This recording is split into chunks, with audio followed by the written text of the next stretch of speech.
Okay, so we need to talk today about temperature and a little bit about heat. So temperature, how do we exactly define temperature? We actually have two ways that we are going to define temperature. The first way we're going to define it is as a quantity that tells how warm or cold an object is with respect to some scale. And if you think about what we use temperature for, that's what we're doing. How cold is it going to be today? Do I need a jacket? Do I need to, dress more lightly if it's going to be warm out? And we do that based on a scale. The scale, the numbers actually kind of tell us that information. We measure temperature with a thermometer. Basically, what a thermometer does is it uses the principle of expansion and contraction of a liquid, which is usually mercury, which we don't see anymore, or in the case of the ones we have in our lab, it is red alcohol or blue alcohol.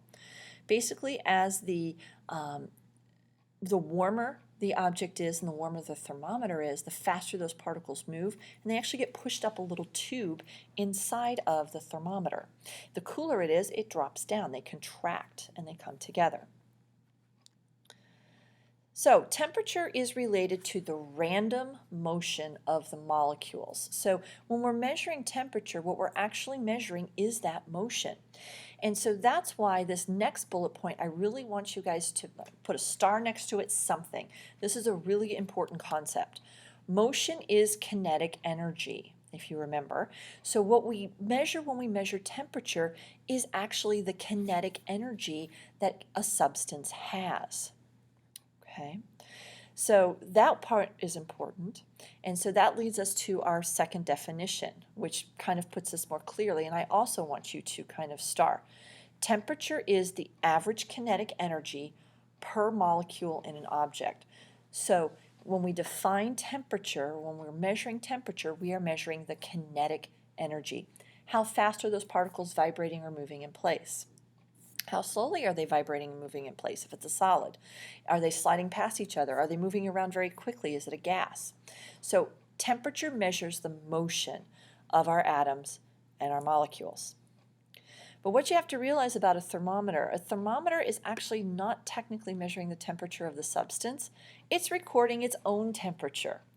Okay, so when you put a thermometer into something, it actually changes its temperature relative to what it's in. So a thermometer is a device that actually adjusts to its surroundings.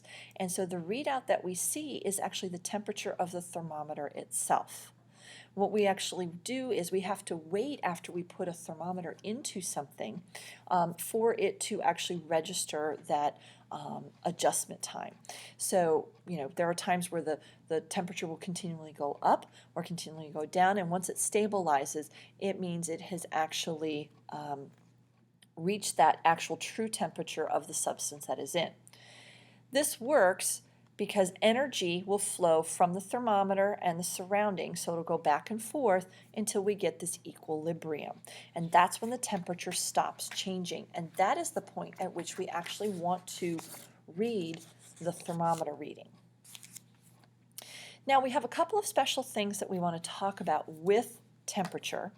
And the first one has to do with a concept called absolute zero, which some of you may have heard of before. Absolute zero is the lower limit of our temperature. We can't go lower than absolute zero. And absolute zero exists as a quantity of zero only on our Kelvin scale. So we can say that it is 0 degrees Kelvin or negative 273.15 degrees Celsius. What it means when we are at absolute zero is that no more energy can actually come into our thermometer from that substance. And the molecules in that object are stationary. They have no kinetic energy, and they're actually not moving. So this is one of the reasons why, if you look at these numbers here, we can actually convert very easily between Kelvin and Celsius. Kelvin is actually just equal to your degrees in Celsius plus 273.15. It is simple addition. It's not as complicated as converting from Celsius to Fahrenheit, which we won't be doing, but it's a very easy conversion to make that change from our typical Celsius thermometers to our Kelvin SI unit. Keep in mind that with Kelvin, we don't actually technically use the word degree. There's no degree sign there. But the divisions, the size of a degree, if I go from 0 to 1 on Kelvin, it's the same size as from 0 to 1 on Celsius. It's just a slightly different number line is all. Now, I really like the graphic that you guys have in your notes that looks like this, because what it does is it actually puts together all three temperature scales and shows how they're just the same thing, the same points. The numbers are really only that are different. Okay, and it uses water, and water is a kind of a nice thing to have because it's something that we're all familiar with. So if we look at the Fahrenheit scale, the boiling point of Fahrenheit, water at Fahrenheit is 212 degrees Fahrenheit, whereas the freezing point is 32. If I look over at the Celsius scale, the line doesn't jump, it stays straight across, but the numbers change. Boiling point is at 100 and freezing point is at 0. For the last one, Kelvin, again, the line continues straight across. The boiling point of water would be 373 Kelvin and the freezing point is 273 Kelvin. Notice that here between 0 and 100 and 273 and 373, it's still just 100 degrees. We've just shifted the number line. They also down at the bottom have the values for absolute 0, 0 degrees Kelvin, negative 273 degrees Celsius, and negative 459 degrees Fahrenheit. So this really shows how the three temperature scales do relate to each other. Now, one concept that students tend to get mixed up is temperature versus heat. Heat is a completely different quantity, and we need to be careful. Temperature measures kinetic energy. Heat does not. Heat is the flow of thermal energy as it transfers from one object to another. So we can think of this as being thermal energy in transit. So it's the energy that is moving. It is not the kinetic energy, though. It is thermal energy. So we're talking about two different types of energy here. Thermal energy, though, always flows from an object that has a higher temperature to an object that has a lower temperature. And that's why our ice cubes melt when we put them into our drinks, because the liquid that's surrounding those ice cubes are warmer.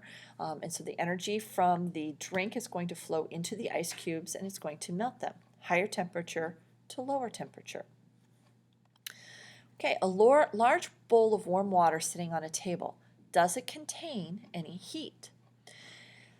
Let me let you think about that here for a second, and then you can pause the video, and then we can come back and we can discuss it.